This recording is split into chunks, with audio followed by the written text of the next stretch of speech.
Bonjour à tous, merci de nous avoir rejoints en direct dans cette nouvelle webconférence découverte.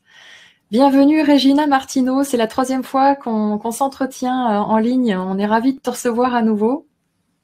Merci, je suis très contente de pouvoir à nouveau m'entretenir avec toi et expliquer un peu de choses et vous faire part de mon nouveau chemin. Tu te définis comme une bioénergéticienne, lithothérapeute, tu es également auteur et géobiologue également. Alors, Oui. Tu as écrit de nombreux livres qui ont vraiment un franc succès parce que ton expertise est vraiment reconnue en ce qui concerne donc l'utilisation des cristaux, des minéraux, des pierres. Et le dernier s'appelle Lithothérapie bioénergétique des espaces. Il est magnifique, hein, entre nous. Voilà, je vous montre un petit peu. Et on a toutes les équivalences, voilà, avec les chakras. On a également, bon, on va en parler un peu plus dans cette webconférence, mais vraiment un décryptage aussi des faux noms de pierres, des fausses pierres, et ça, c'est important quand on travaille en énergétique. Ouais. Alors, j'ai aussi avec moi la Bible, ta Bible, La Voix des pierres et des cristaux. Est-ce qu'on voit bien ça? Voilà, la mise au point. Voilà. Ouais. C'est vraiment un guide à avoir chez soi, toujours aux éditions Ambre. Et c'est vrai que tu es reconnue comme la personne qui a vraiment fait connaître la shungite et ses bienfaits, et une utilisation juste de cette pierre. Voilà. Donc, je vous conseille également cet ouvrage. Entre autres, je ne les ai pas tous chez moi, pas encore. Merci de nous avoir rejoints. Donc, on est ravis de partager cette heure en direct avec vous. Tu as une boutique qui s'appelle La Roche-Mère, voilà, où elle propose des conseils, voilà, avec mes collaborateurs. Je suis entourée d'une belle équipe qui m'aide à diffuser la lithothérapie bioénergétique. Et donc, on donne directement des conseils. Si vous venez nous voir, on peut regarder votre énergie et vous tester des pierres et trouver quelque chose qui vous convient. Et on fait ça aussi pour les lieux. C'est le thème de ce soir. Voilà. On va rentrer dans le vif du sujet. Donc ce soir, avec Regina, on avait envie de vous parler, pas seulement de son nouveau livre, mais vraiment de pourquoi aussi elle l'a écrit. Alors pourquoi tu l'as écrit, Regina? Ça répond à quel besoin selon toi actuellement? Déjà, c'est un livre du confinement. Moi, j'aime bien dire que c'est ça. C'est un livre qui a été conçu déjà il y a 3-4 ans. Mais après, le temps manque.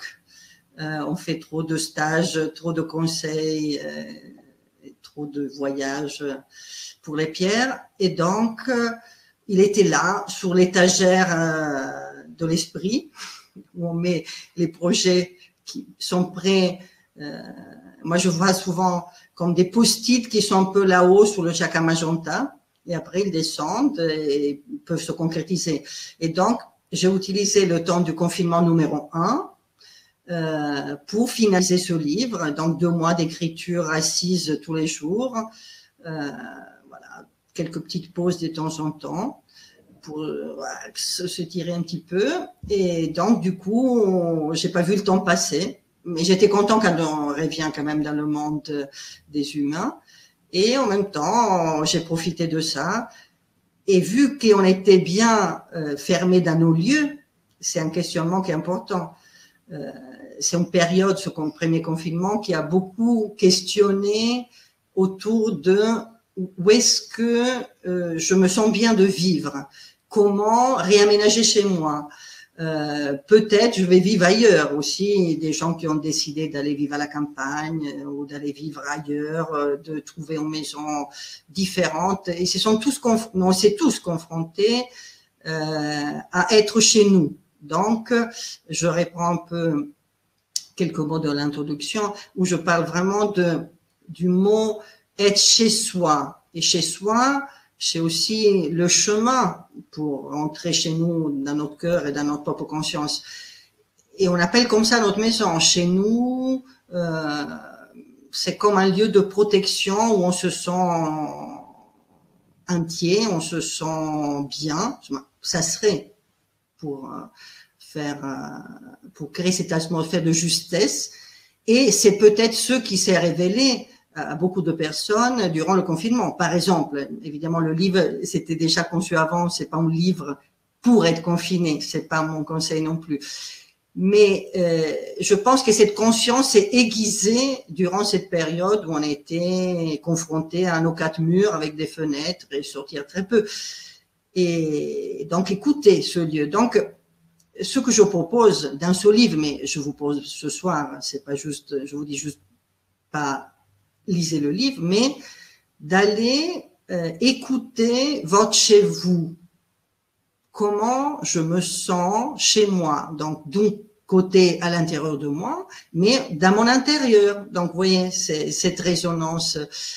Et Il y a donc, un jeu de miroir, en fait. Hein, c'est ce que je dis. Souvent, je dis que les pierres, déjà, sont des miroirs dans notre propre énergie. Ils nous guident vers ça. Mais là, notre propre maison ou le lieu où on travaille, où on vit, c'est jamais un hasard. Durant les années où j'étais géobiologue, donc ça veut dire la géobiologie, j'explique un instant, c'est des expertises qu'on fait pour évaluer le fonctionnement énergétique d'un lieu, disons. Ça, c'est un peu le résumé. Donc après, il y a plein de méthodes pour le faire. Regardez les lignes énergétiques, les informations, les mémoires et plein d'autres choses. L'onde de forme, des lieux, des formes. C'est très complexe et il faut quand même pas mal de temps pour l'apprendre. Et on peut pas l'inventer et on peut pas se former un week-end et aller faire de la géobiologie. Donc, ce que j'ai envie de vous proposer, c'est pas de devenir géobiologue, mais de trouver un chemin pour vous-même aller écouter votre chez vous, de votre façon à vous. Et donc, je propose, comme je le fais pour les pierres en général, d'aller travailler avec notre ressenti, donc aller développer ça, la simplicité de ressentir comment on se sent. Et la grille que j'utilise dans mes enseignements pour utiliser les pierres, c'est, je vous montre simplement, c'est notre corps énergétique avec les portes des chakras, que vous voyez comme des points colorés, c'est comme des portes de fréquences différentes. Et l'outil de base, c'est, vous voyez un petit, c'est ce que j'appelle le test couleur. Le test couleur, il en existe plusieurs. Il y en a un qui a été créé par Lucher dans les années 20, c'était un disciple de Jung, et qui aidait les psychologues à trouver des chemins. Il y a aussi des homéopathes allemands et indiens qui ont mis au point des tests couleurs pour aller valider le choix de certains remèdes homéopathiques. C'est très intéressant le travail, mais c'est autre chose. Et moi, j'ai mis au point un test très simple avec les 11 couleurs des 11 chakras qu'on utilise pour le décodage. Et là, je viens de faire, Estelle va vous mettre après le lien en dessous de la vidéo, vous pourrez vous connecter. Et c'est un test que vous pouvez mettre en mémoire sur votre téléphone et l'avoir avec vous tout le temps. Donc, c'est le choix des couleurs. Je vais essayer de vous montrer. Voilà, là, c'est encore d'autres couleurs. Et donc, en choisissant les couleurs qui vous plaisent le plus et surtout les couleurs qui vous dérangent, quelque part, voilà, il y a aussi dans le livre, voilà.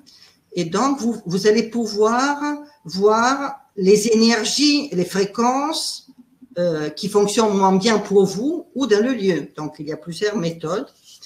Donc, déjà, je vous invite vraiment de le télécharger. Il y a l'explication après des hypothèses de décodage de pourquoi ce chakra est bloqué. Ce test peut être aussi utilisé pour les lieux, mais on va l'utiliser autrement. Pour trouver, là on revient aux pierres quand même, le but au début c'est ça, c'est d'harmoniser avec les pierres. Donc ça ne veut pas dire de résoudre des problèmes de structure énergétique d'un lieu, mais de créer une ambiance différente de celle qu'on ressent. Et donc la question première par rapport à un lieu, je dirais qu'est-ce qui manque? C'est vraiment une question assez centrale. Allez voir là où les fréquences qui manquent. Et les pierres, pourront apporter ces fréquences et donc aller harmoniser et créer, vous voyez, c'est un peu comme la lumière, qu'on dit le spectre complet. La lumière du soleil a le spectre complet de tous les couleurs hein, du spectre, visible et invisible, parce qu'après il y a les infrarouges et l'ultraviolette. Et nous, on va travailler sur ça, pas au niveau visible, mais on va travailler ça au niveau énergétique. Et souvent, quand on est dans la lumière du soleil, déjà au-delà de la vitamine D qui nous fait du bien, on arrive à développer ça, ça enrichit, c'est la vie est liée au soleil. Et donc, c'est lié à l'harmonie du spectre complet. Et donc, quelque part, au niveau subtil aussi, sur un plan, pas de lumière, mais de lumière intérieure ou de fréquence de vie, ce qui fonctionne pour nous, c'est d'être un arc-en-ciel complet où toutes les fréquences se sont équilibrées les uns les autres. C'est pas une course à avoir un énorme 7e chakra plutôt qu'un énorme 4e ou 5e. Mon cœur est trop ouvert. Oui, justement, si c'est trop ouvert, le trop, c'est un déséquilibre aussi. Donc, en tout cas, tout l'enseignement que je donne par rapport à l'énergétique, c'est vraiment le fait d'aller retrouver un équilibre. Et quand on se donne cette possibilité de retrouver un équilibre pour soi ou pour un lieu, par exemple, on crée une possibilité d'aller plus loin, de ouvrir notre conscience davantage, sans pousser quelque chose. Ça veut dire qu'on ne va pas dire « je veux ouvrir ma fréquence ». Par exemple, il y a beaucoup de personnes qui disent « bonjour, je voudrais quelque chose », une pierre évidemment, chez moi, une pierre pour faire monter les choses en vibration. Et là aussi, c'est une fausse idée selon moi, dans le sens que les vibrations hautes, dans notre corps énergétique, ils sont captés par les chakras du haut. Donc, par exemple, le 7e chakra en résonance avec le violet, le magenta, l'indigo, le cyan, c'est des vibrations plutôt hautes.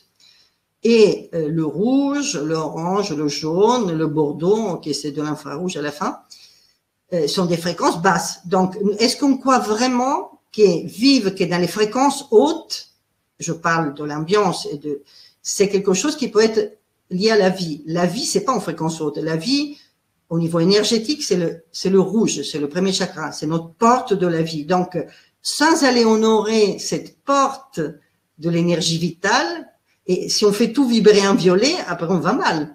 Le violet, c'est notre porte de sortie. Notre chakra violet, c'est là où on sort aussi quand on meurt. Donc, vouloir être que violet, il y a une partie de nous qui veut mourir, qui voudrait ne pas être là. Donc, vous voyez, c'est pas ça l'équilibre énergétique. Donc, par exemple, le test couleur vous amène à voir les fréquences avec lesquelles vous avez du mal en ce moment. Ça ne veut pas dire que c'est à vie. Vous faites un test couleur, tu peux le faire aujourd'hui pour toi. Tu le fais dans une semaine, ça va être peut-être différent. Et tu peux faire ce test aussi pour quelque chose de particulier. Ça veut dire que tu peux dire en général, par exemple, je voudrais savoir globalement quand je me sens, et je vois qu'il y a 2 fréquences qui sont un peu faibles, peut-être pas forcément bloquées, mais sont un peu faibles. Donc, je pourrais aller renforcer ça pour trouver cet équilibre global de cet arc-en-ciel.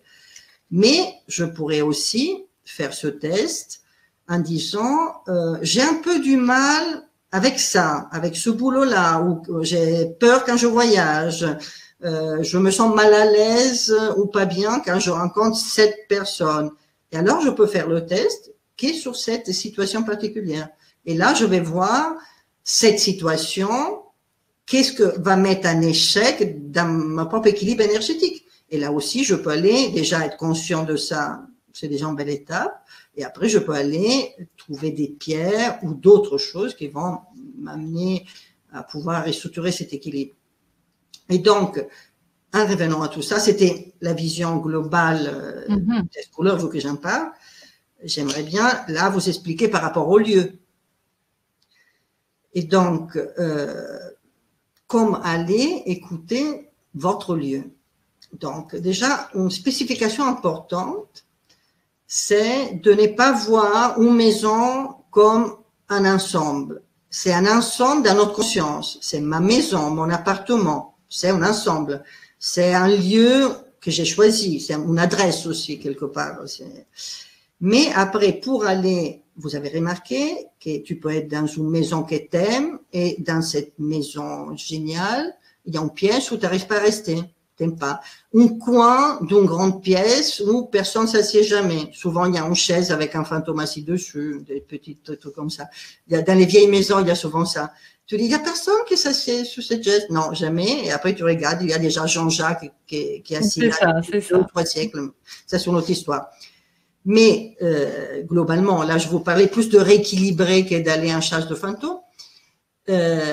Ce sera pour une autre fois. Et puis, c'est pas forcément super intéressant de le faire par vidéo, sinon ça fait juste peur aux gens. C'est très simple à la fin. Et, par exemple, ton appartement, sauf si c'est un studio, mais même un studio, il a quand même, on va parler des studios après si on a le temps, studio, il a quand même des zones. Mais admettons, tu as un appartement avec 2-3 pièces, et donc il faut prendre pièce par pièce comme repère. Ça veut dire que quelque part, souvent, quand on me demande, je voudrais une belle pierre à mettre chez moi. Et je dis, où est-ce que tu veux la mettre? Pour 2 raisons. Déjà, chaque pièce a une fréquence différente, il a une ambiance qui lui est propre, et il a une fonction aussi. Donc, dans le livre, je fais tout un travail d'explication justement des fréquences de chaque pièce, parce qu'évidemment, si tu veux mettre une pierre dans ta chambre à coucher, il faudrait pas qu'elle soit une pierre trop stimulante, trop… Une pyrite, par exemple. Voilà. Une pyrite dans la chambre, c'est un peu… Il y a peu de gens qui peuvent vivre avec ça, c'est pas une bonne idée. C'est pas une bonne idée. Sauf si tu as envie de sauter sur le lit toute la nuit et faire des choses un peu folles. Le soir, tu peux la mettre et tester.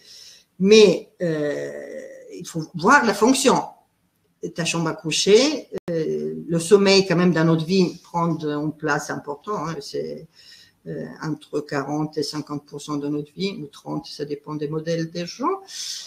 Donc, c'est important que ce temps soit paisible et soit de régénération de l'énergie. Et donc, pouvoir aller dans le corps du rêve, aller lâcher le mental et lâcher la conscience active et aller dans cet espace autre. Donc, les pierres qui vont aider, ça dépend souvent de la qualité de la pièce, mais il faut tenir compte de la fonction.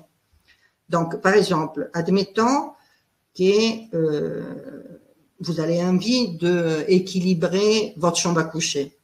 Voilà, le conseil que je vous donne, c'est ne le faites pas tout de suite, restez devant l'ordi, sinon vous me perdez de vue. Tu vas t'asseoir dans ta chambre. Déjà, tu télécharges le test couleur, par exemple, sur ton téléphone. Donc, c'est très pratique le téléphone et tu peux te l'amener.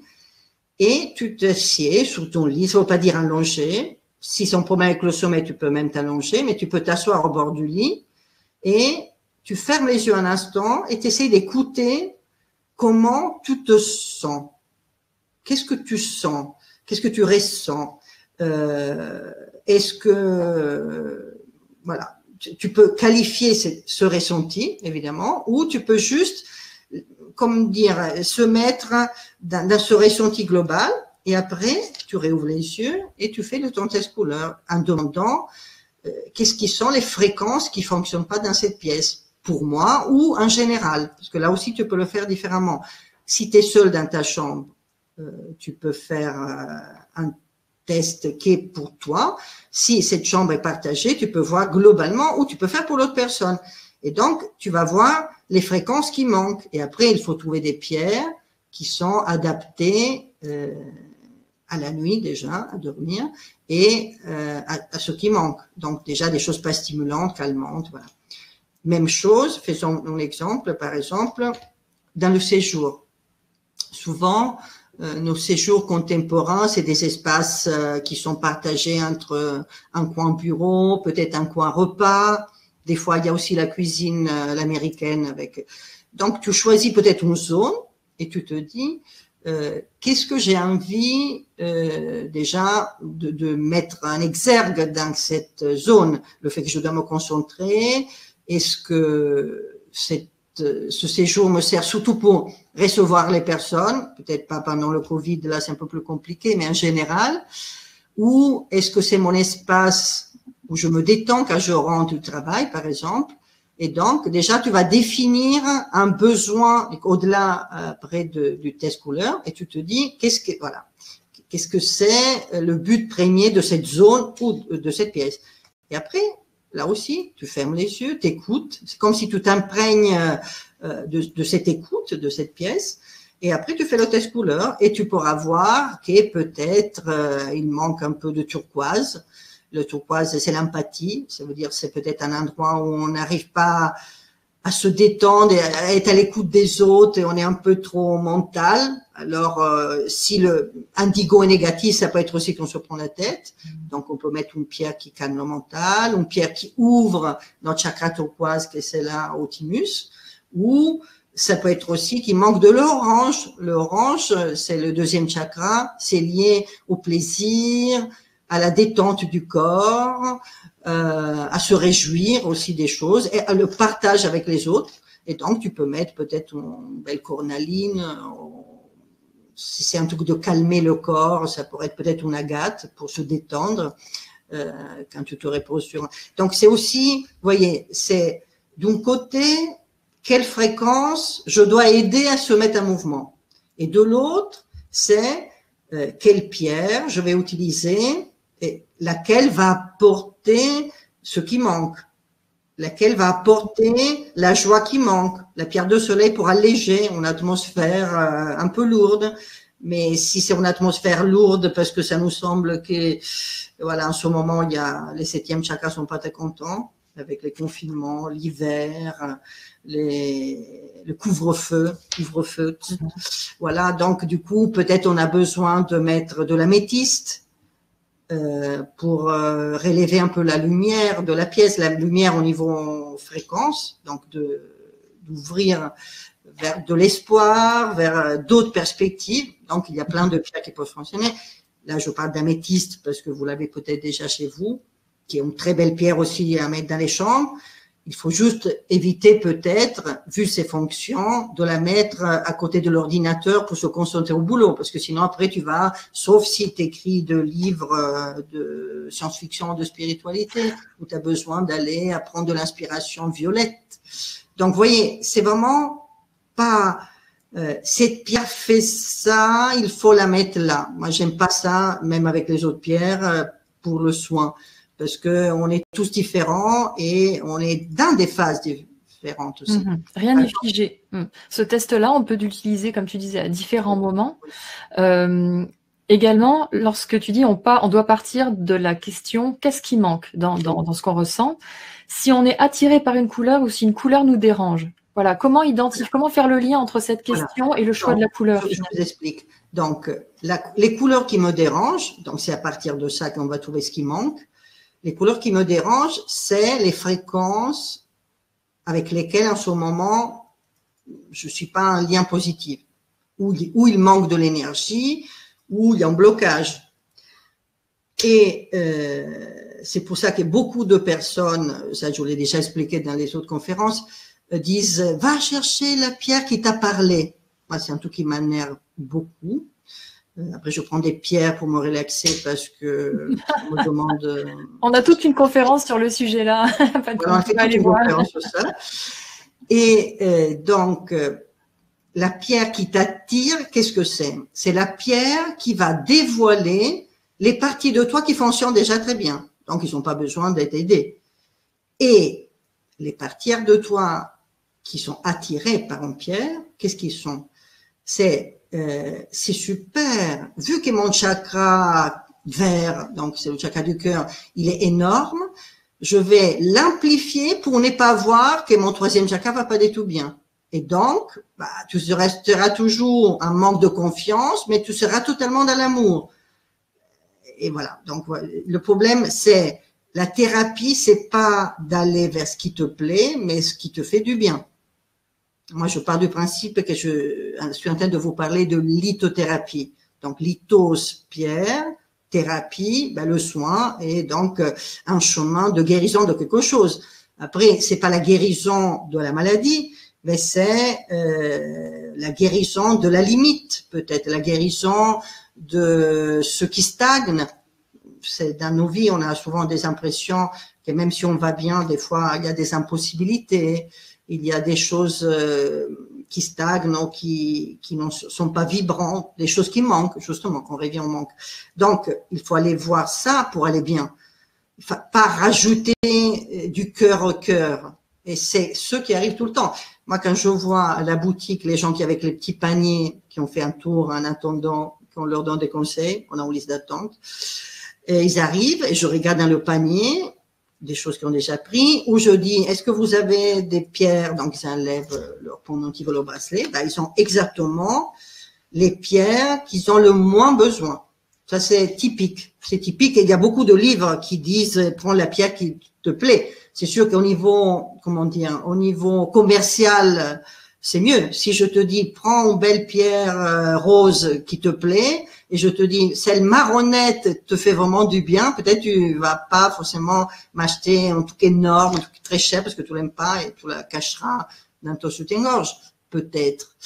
Donc, vous voyez, c'est avoir le courage d'aller dans la thérapie. Pour moi, la lithothérapie, c'est pas un joujou, c'est pas un petit jeu. On peut faire des jeux et c'est très bien de jouer dans la vie, mais après, vouloir aller bien en allant toujours dans le même cercle vicieux de vouloir toujours ouvrir ce qui est ouvert et jamais se confronter à ce qui va pas, bah, c'est pas de la thérapie. On fait des choix.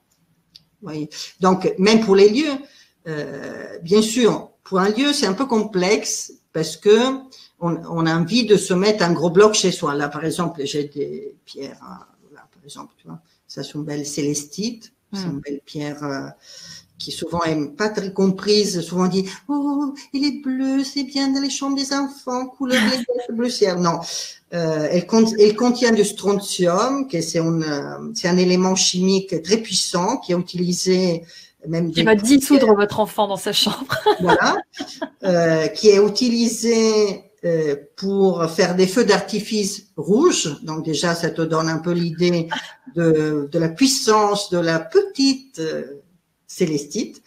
Puis il a un nom très doux, en effet. Mais en effet, la célestite, c'est une belle pierre de communication. Donc c'est une pierre qui est, après, bien sûr, tu peux communiquer dans ta chambre si tu veux.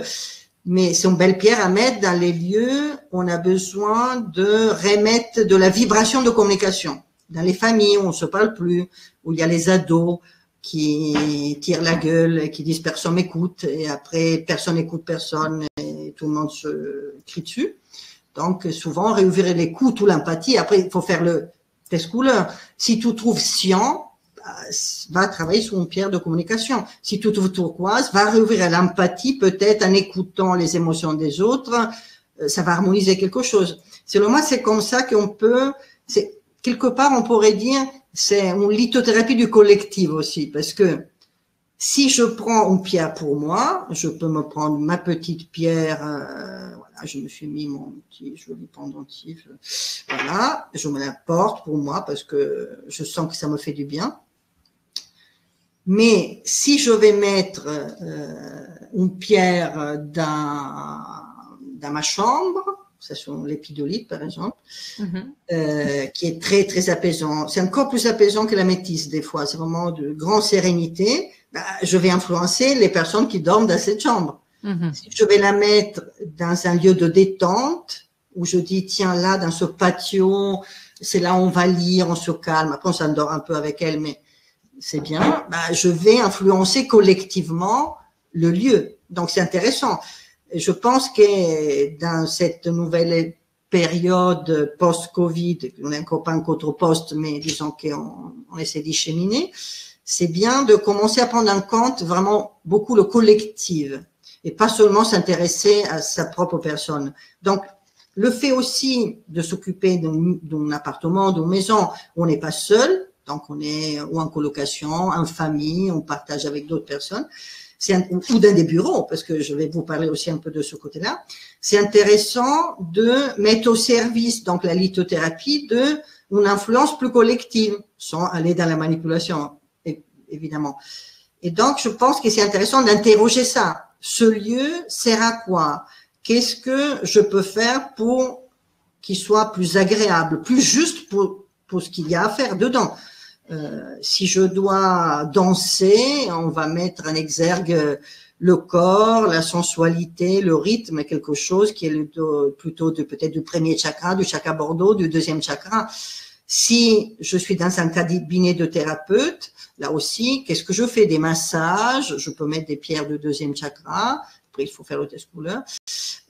Si je fais, par exemple, de la psychothérapie, les pierres du cinquième chakra sont magnifiques parce que ça aide vraiment à la communication. Donc, ça veut dire que ça va aider le thérapeute à être vraiment dans cette écoute, mais ça va être aussi aider la personne qui vient s'exprimer à trouver une fluidité de la parole, ou se sentir entendu par une atmosphère qui ouvre cette fréquence science, par exemple. Donc, c'est pour moi, le travail des pierres et les lieux, c'est vraiment dans ce sens-là, d'aller trouver quelque chose qui amène l'information qui manque, sans devoir totalement tout détruire, reconstruire la maison. C'est intéressant. C'est la pierre qui manque à l'édifice, mais pas dans le sens structurel, mais dans le sens fréquence. Tu vois, là, on fait un travail subtil. Et merci Regina, c'était très important pour nous de bien comprendre ta vision, comment tu travailles dans les espaces avec la lithothérapie bioénergétique. Nous sommes à la moitié du parcours de cette rencontre et je te propose de commencer à prendre un peu les questions des internautes, si tu es prête. Oui. Alors justement, tu as mentionné tout à l'heure de faire le test pour plusieurs personnes qui habitent un même lieu. Alors comment harmoniser un lieu avec, en général, quand on vit ensemble, on est censé faire un travail d'harmonisation déjà entre nous, mais on est quand même très différents. L'utilisation des pièces peut être différente selon chacun. Dans ce cas, comment tu conseilles de procéder? De faire une écoute globale, justement. Plutôt que de faire, je fais mon test, tu fais ton test, sauf s'il y a une problématique de sommeil pour quelqu'un. Après, on peut faire de l'aide particulière à quelqu'un. Mais admettons, salle à manger d'une famille de 4-5 personnes. On va pas faire le test à tout le monde. Mais la personne qui a envie de faire ce travail, donc d'aller mettre une information qui va aider tout le monde, elle fait l'écoute globale de la pièce. Ça veut dire qu'il va écouter cette pièce dans l'utilisation avec ces 5 personnes, admettons. Qu'est-ce qui manque pour l'harmonie de ces personnes? Normalement, c'est des personnes que tu connais un peu, vu que c'est ta famille, donc tu peux être à l'écoute. Donc, selon moi, la chose qui est magnifique, c'est qu'on va ouvrir, sans intellectualiser, on va ouvrir une écoute qui va au-delà. Et c'est magnifique parce qu'on va ouvrir d'autres espaces à la place de se plaindre qu'on ne peut pas communiquer ou que tout le monde est distrait ou qu'il n'y a pas de joie. On va écouter ça. Donc, c'est quelque chose que c'est pas que mon point de vue. J'écoute la pièce, donc je m'écoute pas moi, j'écoute mon écoute, disons, ce ressenti global, et après je fais le test couleur pour la pièce. Ça veut dire que je vais prendre en compte cette pièce utilisée par ces personnes.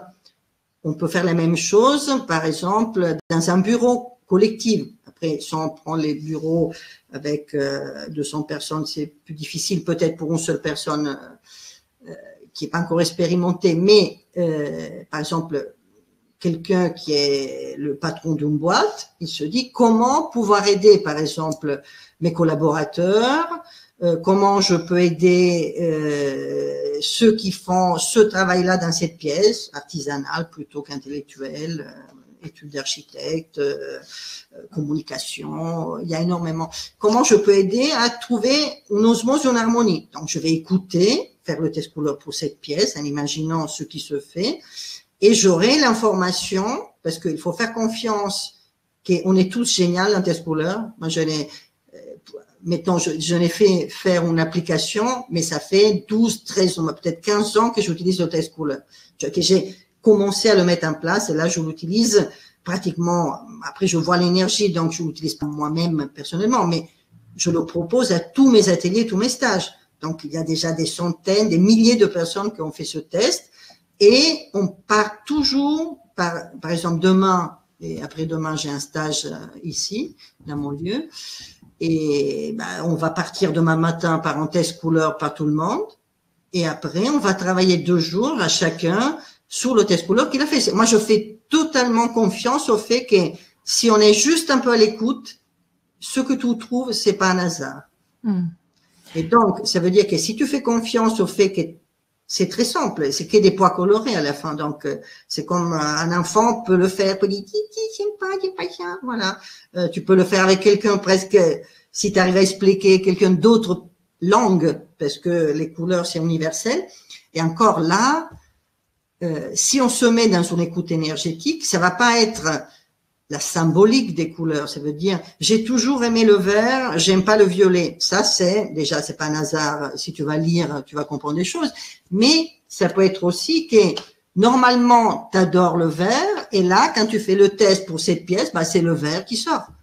Si tu es honnête, si t'écoutes, c'est très facile. Vous allez voir. C'est pour ça que je fais faire une app pour ça, pour que tout le monde puisse vraiment l'utiliser et comprendre qu'on est tous à l'écoute de notre énergie. Et ça va développer ça. Moi, c'est vraiment mon souhait en général. C'est tout mon travail consiste vraiment à aider les personnes à se reconnecter à eux-mêmes. Pas dire moi je les donne, la, et stressant, c'est ça, et vous non. Pour moi, tout le monde, moi j'ai juste fait beaucoup d'heures de ce chemin. Disons, c'est plus du labeur, je dirais, à l'œuvre. Et après, si vous commencez à le faire, vous êtes, de toute façon, le ressenti, c'est quelque chose qu'on a. Quand on était enfant, on était totalement connecté à ça. Donc, c'est vraiment presque redécouvrir des potentialités qui sont déjà là. Et le test couleur, il est magnifique pour ça. Vous utilisez-le même pour rigoler. Après, ce qui est bien, c'est qu'on peut l'expérimenter et voir qu'est-ce qu'on ressent par la suite et puis revenir dessus. Évidemment, c'est ça. Et Mirella soulignait le fait qu'elle est attirée, par exemple, depuis 3 ans vers tout ce qui est turquoise. Oui. Est-ce qu'à partir d'un attrait particulier très fort sur une longue durée pour une couleur, est-ce qu'on peut déterminer justement où est le problème? C'est-à-dire qu'est-ce qui nous manque? Moi, Mirella, c'est quoi la couleur que tu n'aimes pas? Et je te dirai, je peux t'expliquer, bien sûr. Par exemple, si elle aime beaucoup le turquoise depuis des années, est-ce que ce qu'elle aime peut lui montrer où est le manque chez elle, finalement? Non, mais le manque, c'est toi qui me le dis. Dans le sens que moi, si tu me dis, tu aimes le turquoise depuis des années, ça veut dire, je suis totalement en empathie avec le monde, j'écoute totalement ce qui est émotionnel, et donc, le manque, ça la couleur qui lui plaît pas. C'est pas une couleur qui te plaît, qui te montre le manque. Sinon, il y aurait des schémas, tout le monde aurait un schéma. Par exemple, beaucoup de personnes très turquoises, qui sont même beaucoup de turquoises dans l'aura, ont souvent un manque d'ancrage. Ça veut dire qu'ils se perdent dans l'empathie avec les gens. Mais ça peut être aussi, j'écoute les émotions parce que ici, c'est bloqué. Je peux pas écouter les choses. Je peux qu'écouter son côté émotionnel. Et ça dépend. Dis-moi, Mirella, qu'est-ce qui te plaît pas? Je t'explique. Elle aime pas la teinte. On va pas pouvoir détailler trop pour tout le monde, hein. Mais elle aime pas la teinte rouille, qui est quand même une teinte opposée. Bon, ça peut servir. Voilà, le bordeaux, là. Non? Bordeaux, orange, voilà. Et ça veut dire que pour ce mes, ça c'est une interprétation généraliste, là, je te connais pas, Mirella. Mais ça peut être aussi, il y a un problème avec une femme, donc avec ton corps, ton féminin, l'écoute des émotions du corps. Donc, pour être en lien avec les autres, je privilégie le côté émotionnel parce que comme ça va compenser le fait que le lien de partage du orange, que c'est le partage expérientiel, même sensuel, il est remplacé par le partage émotionnel. Par exemple, ça c'est une des interprétations. Et donc, évidemment, il ne faudrait pas qu'ils s'achètent des choses turquoises, mais qu'ils s'achètent une belle cornaline ou par exemple, comme ça, si je me connecte à elle, je dirais peut-être une obsidienne acajou pour aller accepter que la Terre existe et refaire le lien du féminin de la Terre et pas seulement le féminin pierre de lune qui est connecté au subtil féerique, tu vois. Et tu vas pas perdre, Mirella, ton turquoise, tu vas juste compenser, tu vas pas compenser, tu vas équilibrer, donc ton turquoise aura un ancrage, il pourra se manifester davantage. Merci beaucoup pour l'explication. Ça sert d'exemple pour tous, oui, hein, ça nous permet de voir un peu comment on peut travailler avec les couleurs. D'autres questions, alors ça c'est une petite question qui m'a plu, par exemple, où ranger les pierres dont on ne se sert pas?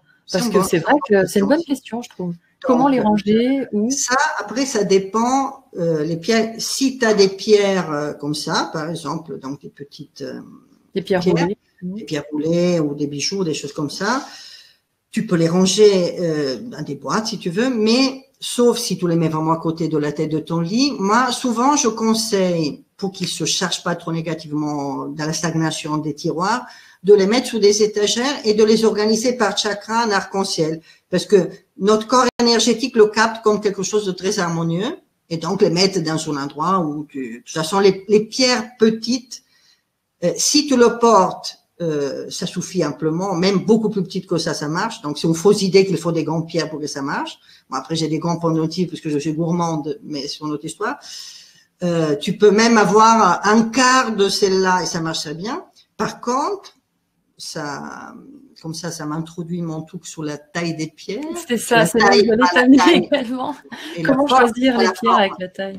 Par exemple, tu as cette pierre, admettons, tu l'as pris pour ta chambre. C'est une bonne idée. Les pitolites sont une très belles pierres.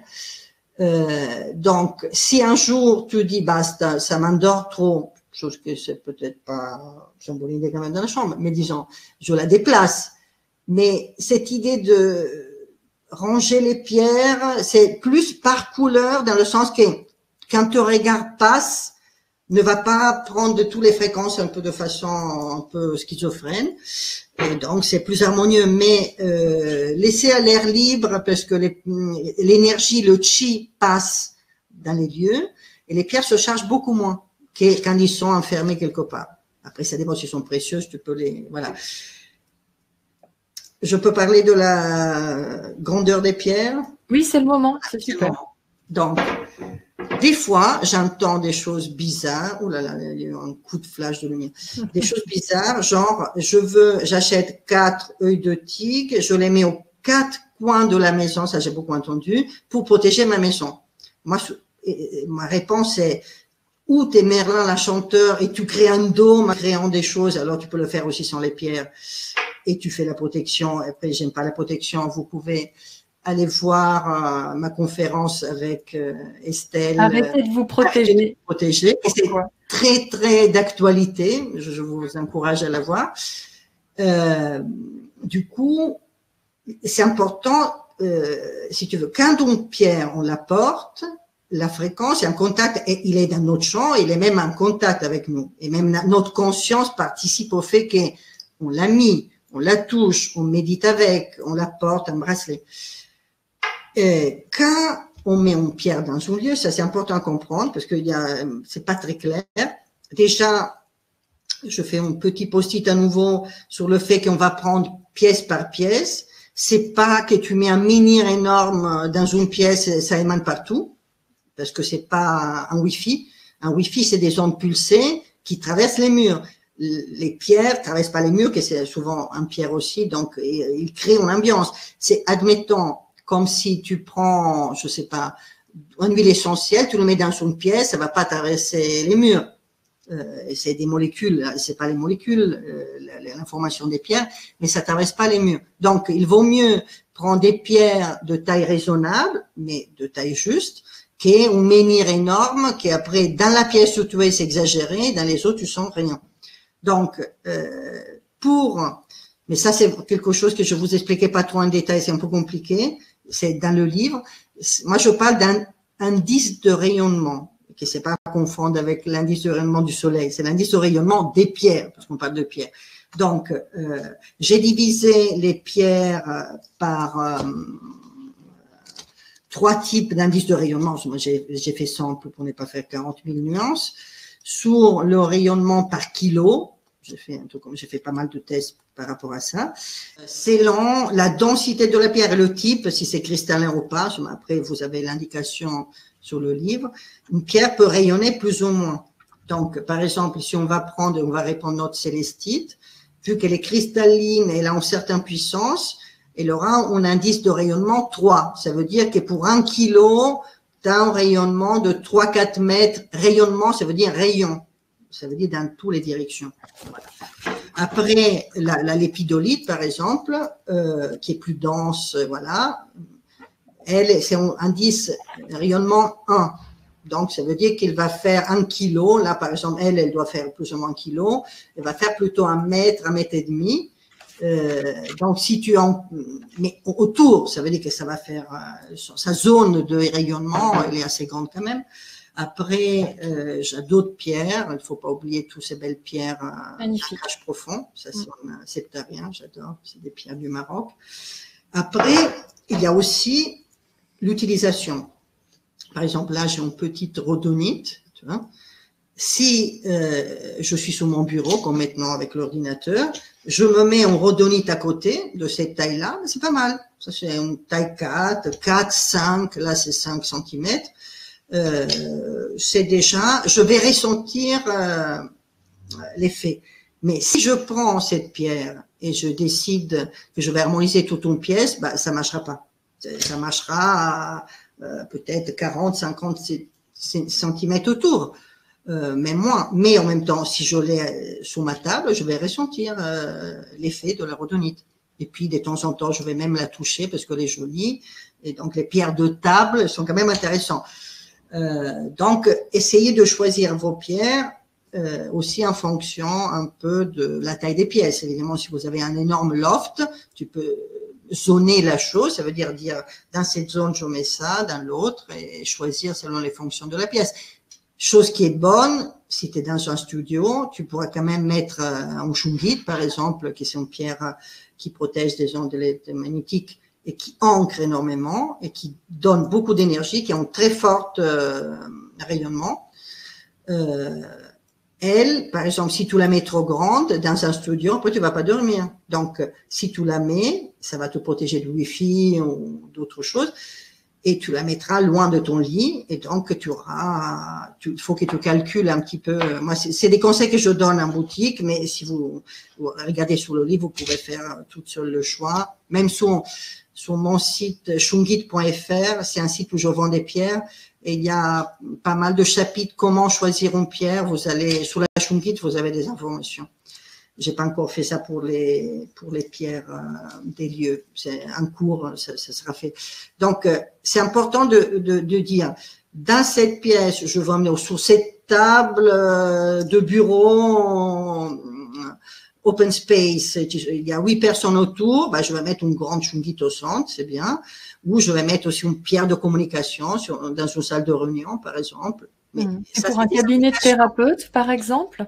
J'ai pas entendu. Dans les cabinets de thérapeutes, par exemple, qu'est-ce que tu conseilles? Thérapeute, ça dépend d'un côté de quelle thérapie tu fais, et puis faites le test couleur, parce que peut-être ton cabinet, beaucoup de thérapeutes mettent énormément d'améthyste, et après, si on est totalement floppy-flopou là-haut et on n'est pas dans le corps, il y a un tout qui manque. Donc, c'est très bien. Allez à votre intuition, mais souvent l'intuition fait un peu ça. C'est que tu vas ajouter une énergie que tu as déjà et tu ne seras pas soutenu par quelque chose. Vous voyez que l'idée, c'est toujours, je vais soutenir ce qui manque. C'est ce qu'on fait normalement. J'ai faim, ben je vais manger. J'ai soif, je vais boire. Il me manque un peu de joie, ben j'ajoute de la joie. Avec les pierres, on peut ajouter un peu de joie. Après, c'est pas la même chose qu'aller au restaurant et rencontrer ses amis à nouveau. Ça, on peut pas remplacer. Mais une belle cornelie, une pierre de soleil peut aider. Mais faites encore le test, vraiment, parce que sinon, on se dit, elle a dit ça, je vais faire ça. Moi, j'aime pas donner des recettes. Il n'y a pas de règle générale, et c'est ce que j'aime, c'est que tu amènes vraiment chacun à ressentir où est son équilibre énergétique. À la fois, tu as calculé les indices de rayonnement des pierres, et ça, c'est vrai que ça nous évite beaucoup de travail. Ouais. Mais d'un autre côté, c'est vraiment un outil où on va trouver nos propres réponses et vraiment se rendre autonome par rapport au ressenti, et du coup développer le ressenti des pierres. Et ça, c'est intéressant. C'est ça. Et puis le ressenti de soi. Plus je vais développer cette capacité d'écoute de moi-même et du monde, et cette interaction, ce dialogue perpétuel d'être en lien avec soi et un lieu, bah, plus je vais être à l'aise et trouver des solutions et trouver des réajustements sans m'amener des menhirs non plus avec moi, mais de trouver ma façon d'être au monde sans accuser l'autre. Parce que selon moi, c'est pour ça que je récitais ma conférence sur arrêtez de vous protéger. J'ai toujours des questions tous les jours à la boutique. Je voudrais une pierre pour me protéger des autres. Tu comprends que ça, je tiens vraiment à le dire, surtout en ce moment, qu'on mette un masque, c'est obligatoire, chacun le fait en sa conscience, mais se protéger des autres, et je parle pas d'un virus, je parle des autres, c'est le principe des murs. On a enlevé le mur de Berlin, on va construire d'autres murs, et donc c'est surtout pour des personnes qui se disent spirituelles, qui après ils veulent se protéger.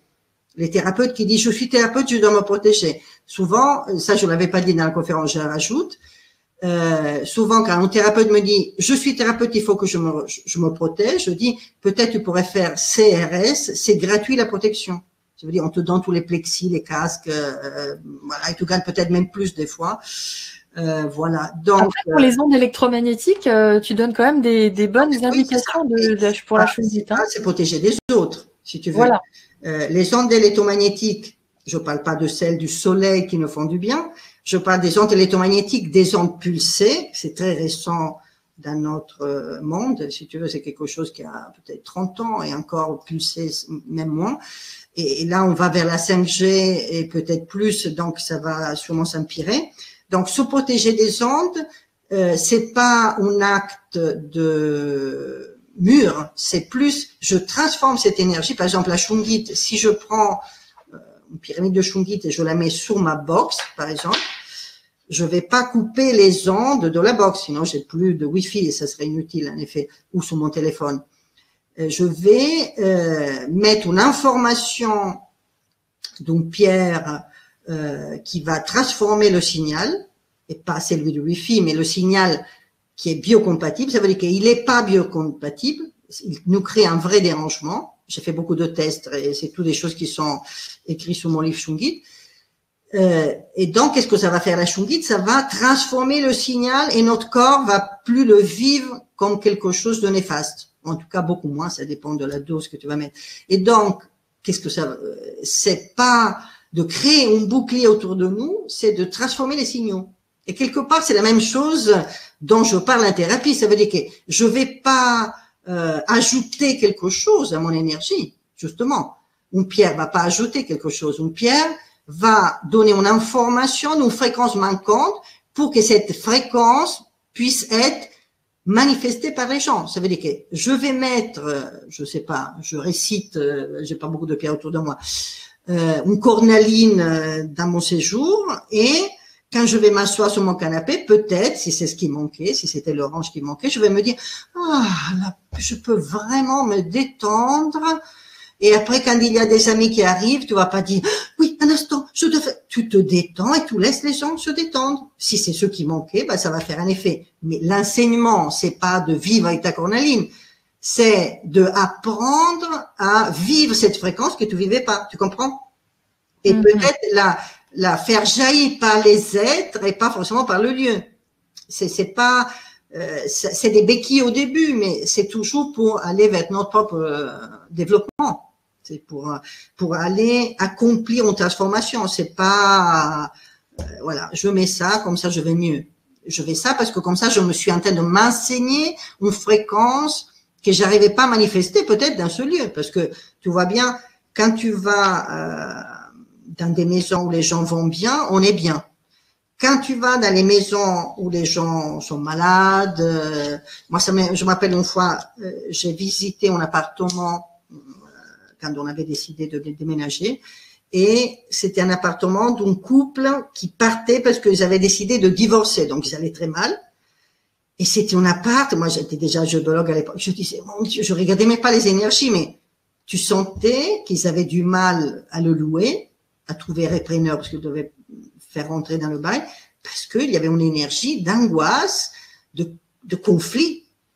Mais alors que si tu vas et tu vas nettoyer cette énergie, tu amènes ta propre joie de vivre, mais il faut en avoir beaucoup quand tu vas dans un endroit déprimé, bah, tu vas transformer. Quelques années après, si d'autres personnes, des enfants qui jouent, des gens joyeux, des gens enthousiastes, vont transformer totalement l'énergie d'un lieu, parce qu'il y a des mémoires. Tu vois. Donc les pierres vont aider à comment dire, lancer une fréquence pour que notre propre corps puisse la générer lui-même. Tu vois. Donc c'est ouvrir des nouveaux champs de conscience. C'est vraiment une expérimentation plus que d'aller chercher un pansement finalement. Ouais. Et ça veut dire qu'on va changer tout le temps aussi les pierres dans l'environnement? Pas forcément. Enfin, tout le temps, en tout cas, au fur et à mesure de notre évolution. Peut-être, mais c'est quelque chose qui peut durer quelques années, parce que ça ne veut pas dire que tu as besoin toujours, mais c'est que tu as lancé quelque chose, bah après c'est un témoin de ça, quelque part. Une belle pierre que tu as pris parce que ça t'a aidé. Par exemple, je te fais un exemple, j'adore, parce que je l'ai ici.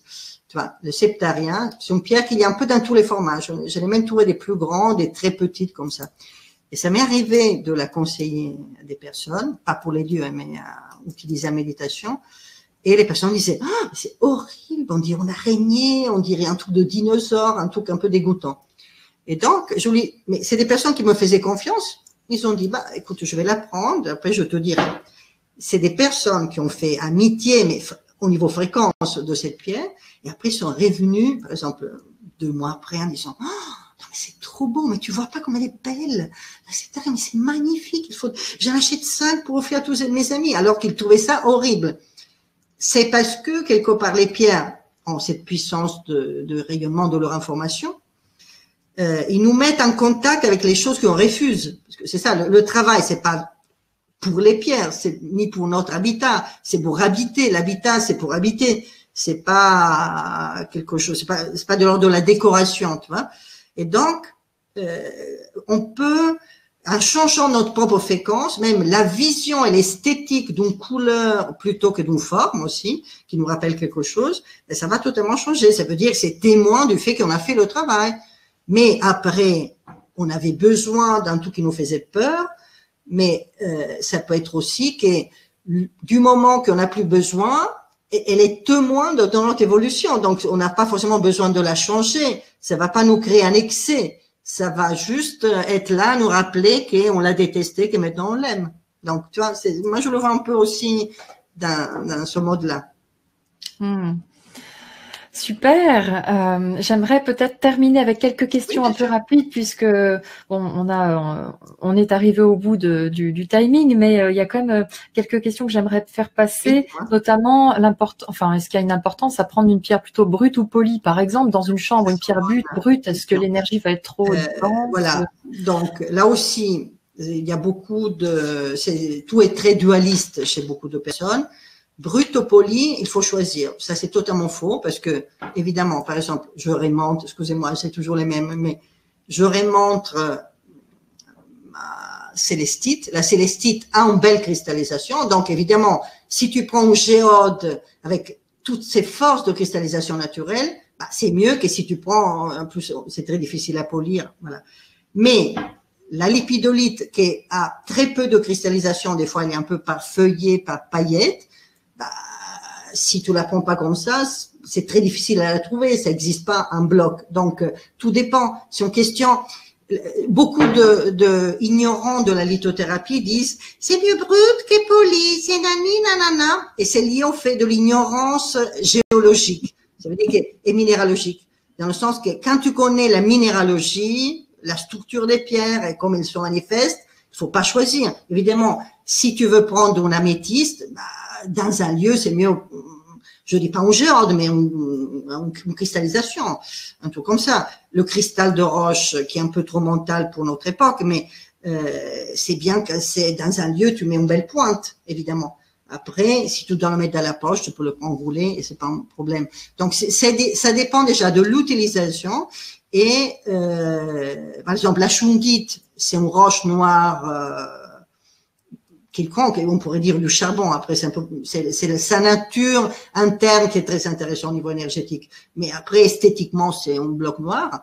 Donc, bah, elle est polie. Il y en a certains qui sont, on appelle cristallisés, mais ils ne le sont pas. Ils ont une structure différente, Esther, mais ils sont beaucoup plus chers. C'est celle qui s'appelle Elite ou shungite argenté. Donc, si tu trouves celle-là, mais en même temps, pour la mettre sur un Wi-Fi, c'est très bien de prendre un cube et de le mettre sur d'avoir, par exemple, la face plate. Comme ça, tu as un maximum de matière qui touche le Wi-Fi et va transformer l'information plutôt qu'une sphère qui va pas toucher. Donc, il faut être dans les logiques de l'utilisation. Moi, c'est toujours cas par cas à la fin. Voilà. Toujours prendre en compte différents facteurs. Ouais.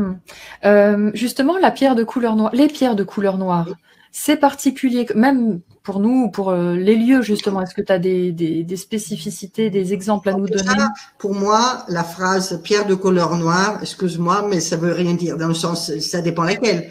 Parce que par exemple, la shungite est noire, mais elle travaille sur le premier chakra. On a l'obsidienne qui travaille plutôt sur le chakra Bordeaux. La tourmaline noire, par exemple, c'est une pierre que je déconseille dans les chambres. Il y a des géobiologues qui te font mettre un gros bloc sous le lit. J'ai vu des gens qui dormaient plus, qui disaient ah oui, ça réparait l'énergie du lieu. Oui, tu dors plus, donc c'est pas une très bonne idée. Et elle travaille presque vers les chevilles ou les pieds, donc ça dépend laquelle. Les noirs, c'est les fréquences du bas et on a besoin l'énergie de vie, du soutien. On va être soutenu, on prend du violet, on n'est pas soutenu. C'est ça aussi. Tu vois, c'est pas discriminer, ça c'est mieux. Voilà. Après, les gens qui aiment pas le noir, allez faire un travail avec le chakra Bordeaux. Vous avez un peu du mal avec la dualité, avec vos ancêtres, des choses comme ça. Il y a toujours les choses qu'on n'aime pas, c'est toujours un témoin de quelque chose qu'on a travaillé. Si on le prend comme ça, c'est un enseignement. C'est comme tu dis, je veux me protéger des gens méchants. Déjà, va voir ce qui est méchant en toi qui les attire. Et puis, est-ce que c'est vraiment des gens méchants ou c'est juste ton miroir? Si c'est ton miroir, merci Jean-Jacques, le fameux fantôme de la chaise, évidemment. Jean-Jacques, et tu me montres qu'une partie de moi n'est pas vivant. Donc, allons travailler ça, allons travailler la généalogie, allons travailler ma fréquence des profondeurs. Donc, moi, selon moi, ne pas aimer une pierre, c'est pas possible. C'est possible, mais c'est un témoin de quelque chose à travailler. Donc, les pierres noires, même au niveau du cœur, ne vont pas forcément nous rendre tristes. Non, ça c'est un truc de deuil 1880, parce qu'avant le deuil, on s'habillait pas forcément en noir. C'est la reine Victoria qui a lancé ça. Je me rappelle plus, peut-être 36 ou tout ça. Donc, c'est une idée de la dualité du blanc et du noir. La lumière est blanche et le noir, c'est pas noir. Mais ça, c'est, selon moi, si on n'arrive pas à dépasser, tu as vu mes lunettes quand même, mon t-shirt. J'aime beaucoup le noir et blanc. J'adore. Non, je ne l'ai pas vu. C'est tout notre dialogue, c'est vraiment cet dialogue 0101 dont est fait toute la communication informatique, de aller faire l'unité dans la dualité. C'est le chemin de tout être. Donc, ne pas aimer le noir, il y a un travail à faire avec le noir. Et alors, pour terminer, je te propose peut-être de nous partager ce que tu remarques en plus le plus souvent chez les gens en ce moment que tu reçois dans la boutique, parce que ça pourrait aider beaucoup de monde qui nous regarde en ce moment, c'est-à-dire quelles sont les particularités, les besoins énergétiques qu'on retrouve le plus souvent en ce moment et qui nous concerneraient presque tous. Absolument. Et c'est vrai qu'à ce propos, je voudrais vous inviter, si vous avez envie, à vous inscrire à ma newsletter. Vous le trouvez sur le site Rayon Magenta, bulletin de lithothérapie bioénergétique, parce que chaque mois, je prends le temps d'observer, disons, tout le mois, j'observe tous les jours les gens. C'est mon sport, ma pratique. Et donc, vers la fin du mois, je me dis, où est-ce qu'on est en train d'aller? Et donc, je choisis une pierre dont je vais parler un peu plus, qui va aider le plus de gens. Donc, je me questionne de dire, là, par exemple, ce mois-ci, c'est pour ça que je l'ai mis là, vous pouvez aller le lire, il est encore en ligne parce que on est début janvier. Je parle de la rhodonite, ça ne veut pas dire qu'il convient à tout le monde et que c'est la panacée, c'est pas dans ce sens. Mais pourquoi je parle ce mois de rhodonite? C'est parce que j'ai remarqué tout le long du mois de décembre, de plus en plus vers la fin, en allant vers les fêtes, cette peut-être impossibilité du social, être en lien, c'est dangereux. Moi, petits enfants, je vais tuer mes grands-parents si je les prends dans les bras. Toutes ces choses dans l'inconscient collectif, bien sûr, qui vont faire que notre cœur est un peu en berne. Et je dirais, c'est pas forcément, certes, si tu veux, le cœur bloqué devant, là, c'est comme une espèce de poids sur le cœur. Je le remarque souvent, pas maintenant, mais en général, c'est des gens qui ont vraiment vécu un deuil, une séparation, un choc émotionnel de séparation ou de problème dans le lien. Alors qu'en ce moment, je le remarque sur des gens qui me disent non, j'ai pas vécu quelque chose comme ça. Et beaucoup les enfants. Ça m'a rendu vraiment beaucoup triste de voir comment les enfants entre, disons, 4, 5 et 12, tu as des enfants déjà un peu conscients des liens et qui se posent des questions, comme ils sont préoccupés pour les autres et pour leurs parents et pour leur famille. Donc, la rhodonite, c'est une très belle pierre d'apaisement du cœur, d'aller trouver les ressources de guérison à l'intérieur de notre cœur et de lâcher le poids que personne nous a demandé de porter. Des fois, on porte des poids comme si je porte le poids, je guéris quelqu'un. C'est pas comme ça que ça marche. Donc, la rhodonite nous permet de dire, OK, je ne dois pas me sentir coupable de ne pas porter ce poids et je vais remettre le baume au cœur quelque part, non? Et donc, je pense que c'est une belle pierre en ce mois de janvier pour recommencer l'année et aller sûrement après vers d'autres dynamiques. Donc, je suis sûre que vers février-mars, on sera plus dans le « ouais, on y va ». Peut-être il faudra aller très rapide, mais là, on est encore à, comment dire, guérir un peu notre 2020itude, que c'est une maladie de... La 2020itude a été quand même une petite épidémie du cœur un peu lourde. Et donc, sans aller dans l'espoir, j'oublie tout et j'invente que 2021 c'est fantastique. De toute façon, moi, je trouve que c'est toujours un peu fantastique. Moi, je viens pour la vie fantastique, je dois dire, parce que vu que je l'invente pas, mais je l'écoute. Quand tu écoutes la vie telle qu'elle est, elle est belle. Elle est belle même quand ça va pas. Donc, ça veut pas dire que je me stresse jamais ou je m'énerve pas. Mais j'essaie toujours de voir ça. Et donc, là, si on arrive à guérir ce cœur qui a été coupé de l'autre, voilà, je pense qu'on pourra démarrer sur des nouvelles énergies et remettre un mouvement, une autre dynamique pour 2021. En tout cas, du social, du collectif. Donc, collectif, ça veut pas dire seulement les manifs à République. Le collectif, c'est comme je suis avec les autres. Justement, je me protège plus des autres. Je les accueille comme des êtres. Tu vois, quand on voit ce qui se passe aux États-Unis, de cette nation qui a été scindée en deux ou même à plus que deux, je dirais, nous, on risque après d'aller vers des choses similaires. Donc, il faut vraiment refaire le lien à l'intérieur de nous avant de prétendre que les gens qui nous guident au niveau gouvernement le fassent autant. Déjà, faisons-le pour nous, essayons de faire la paix avec le monde à l'intérieur de nous, et je pense qu'après ça va être beaucoup plus facile d'insémencer un nouveau monde, si on veut l'appeler comme ça, ou quelque chose qui va aller vers plus d'humain, plus de liens. Et la chose qui est bon, et que je dis au début de mes newsletters, c'est que chose que j'ai entendu dire, parce que j'ai vu beaucoup de monde à Noël, tous les vœux que les gens se faisaient pour la nouvelle année, c'était des vœux très collectifs. Et ça m'a donné une belle baume au cœur aussi, de ne pas, souvent on dit, j'espère que cette nouvelle année va m'apporter ça, que je puisse faire ça. Et là, c'est souvent qu'on puisse encore. Donc il y a ça, il y a quelque chose de yes we can qui est encore quand même très valable, je trouve. Et ça serait beau de se le souhaiter au niveau collectif pour la nouvelle année et puis pour les années qui suivent, évidemment.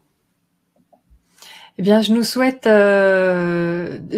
vraiment de belles découvertes à travers ta vision, Regina, qui nous a fait beaucoup de bien ce soir de t'écouter. Merci d'avoir été là. Et merci à vous tous qui nous avez suivis en direct. Eh bien, on va se quitter pour ce soir et puis on te rejoint bien sûr sur tes sites internet que je transmettrai à tout le monde, dans ton infolettre que je ne rate pas non plus chaque mois, qui est toujours très très pertinente et juste. Et je nous souhaite de beaux développements tous ensemble dans l'unité. Tu voulais rajouter quelque chose? Oui, je voulais juste déjà te remercier parce que je me sens toujours déjà, j'ai ton visage en face et pas plein de rectangles de Zoom de tous les gens qui me suivent. Donc, tu es ma ton premier public. Et donc, et de ta pertinence de questions et de ton écoute qui m'inspire beaucoup. Et après aussi remercier toutes les personnes qui sont là à écouter et ceux qui vont après écouter sûrement le replay. Et j'espère que ces peu de choses pourront vraiment les aider à répartir vers un écoute et retrouver votre propre force et vos puissances personnelles. C'est important de se régénérer. Et c'est vrai que du coup, le lieu dans lequel on vit et dans lequel on passe beaucoup de temps en ce moment, eh bien, il vaut mieux quand même l'équilibrer pour qu'il participe à notre régénération et qu'on puisse œuvrer à une plus grande échelle. Oui. Merci infiniment, Régina. C'était très intéressant. Et j'adore déconstruire les idées reçues avec toi. On a besoin de ça. Merci à tous. D'autres aventures.